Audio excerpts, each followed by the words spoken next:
What are the speed cameras like in Spain? Where are they? How can you avoid getting a ticket? How much are the fines? And how do you pay your ticket early and get it half price? Stick around and you'll find out. Welcome to YouTooSpain. Let's drive!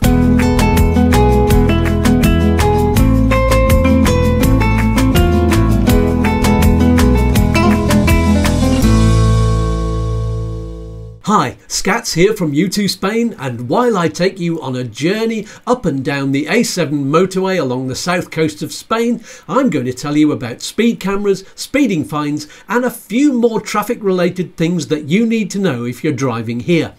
There's one really important bonus fact at the end of the video too that I bet you don't know, and you really should, so make sure you watch the whole thing. By the way, in case you haven't guessed, this film has been speeded up. Don't drive this fast, it's very dangerous. The reason I've speeded it up is to make the video shorter and also to avoid getting any other drivers into trouble. Yes, let's just say it's possible that there are times on this journey when almost every vehicle may be exceeding the speed limit. Possibly. I'm saying nothing, officer. I am not a grass. So, let's talk about speed cameras first of all, shall we? There are around 3,000 speed cameras in Spain. But what do they look like, I hear you ask? What do they look like? Thank you. Well, some of them are in grey boxes at the side of the road, like this one. You'll see them stamped with the letters DGT, otherwise known as Tráfico. This is the official government's traffic department. Some cameras are overhead ones on these gantries that you'll see on motorways and dual carriageways. And you can also find them in tunnels, like this one. So, those are the fixed ones that I've seen, but there can also be mobile cameras in vans or police cars. Now, not all cameras are the same, no. As well as the basic ones, which are probably all well aware of, that have a warning sign that looks like this in Spain, and they'll also tell you the speed limit that the camera is set to.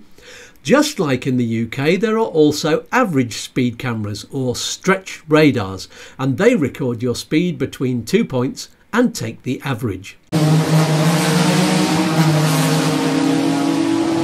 Recently, in parts of Spain, they've been using two new devices. First of all, the anti-braking radars, which are placed some distance before the fixed speed cameras, and they're designed to catch drivers who only slow down just before the fixed camera. Then there are the cascade cameras, which are positioned after the fixed cameras to catch drivers who speed up after they've gone out of range of the fixed cameras. It's worth noting that with more recent technology, the fixed cameras can see further than before anyway, so look out for those.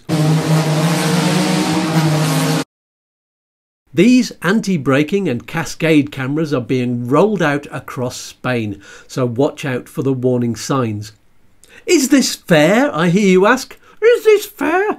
Well, thank you. Speed restrictions are there for a reason, and it's not just to make money, which is the age-old cry of the disgruntled motorist who regularly gets caught out.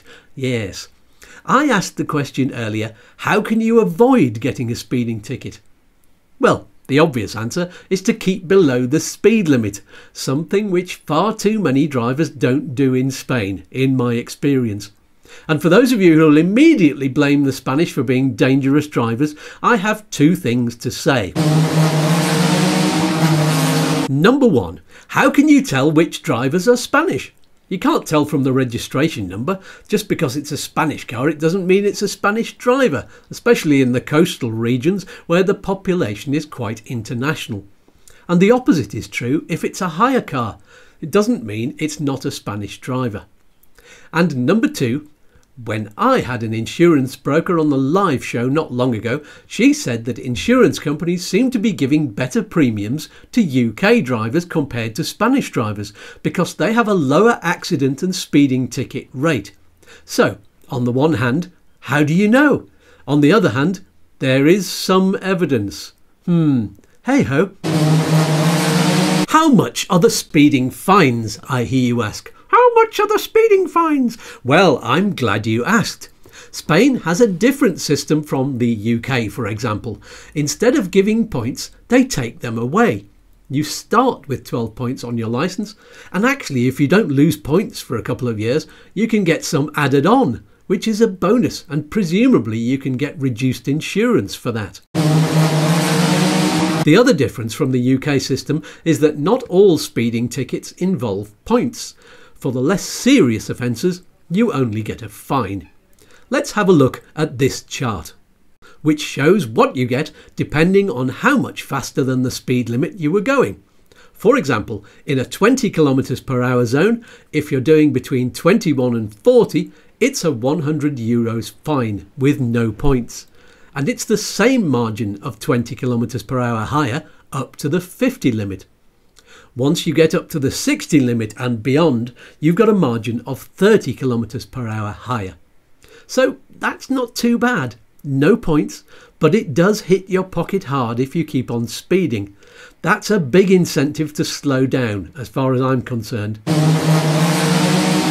Once you start exceeding the limit by more than this, they very rapidly start taking away points, and the fines are much higher too. So what's this about getting a discount on your fines, I hear you ask? What's this about getting a discount on my fines? Well, if you pay your speeding ticket quickly enough, you get a 50% reduction. That sounds very reasonable, doesn't it? That could save you a lot if you're a serial speeder. But hang on a minute, because when we first arrived in Spain and we were foolishly unaware of the system and the speed cameras, and we were living outside the village boundary, so we weren't getting the tickets in the post quickly enough, or at all in fact. We didn't even know we had 2 speeding tickets until months later, so we had no way of getting the discount. We now have a digital certificate, which makes it easier. As long as you've got your contact email set up correctly, but not your contact phone number as well, because for some reason that means you don't get a notification through. It's all a bit complicated. Having the DGT traffic app installed with the digital certificate on your phone should mean you get notifications immediately, but it's worth checking regularly anyway, just in case. What else would it be useful to know about driving here, apart from how to use roundabouts? I've already made a video about that. I'll put the link below. It's worth checking out a website called scdb.info, which is a speed camera map. And you can click on any area and see where all of the cameras are. I'm not sure if it shows mobile ones though. No, I don't think it does. I'll put the link below to that website. You can also check out the DGT's website, which has details of all kinds of other infringements to do with driving, including drink and drug driving, seatbelts and loads more. And you'll find out what the fines are for those.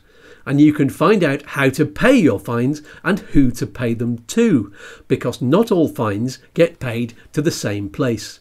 It depends. One more thing, bonus information.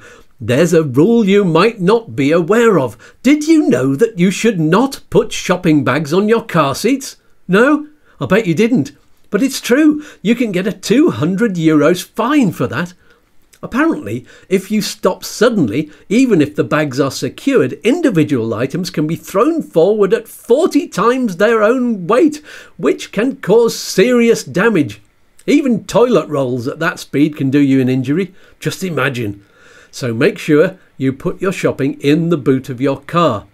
And also, make sure you don't cause an accident. Is that everything? Well, that's all for now. Don't forget to subscribe and click on the bell to find out about all of the other videos on this channel, where I help you get the information you need if you're moving to Spain, living here, or just visiting.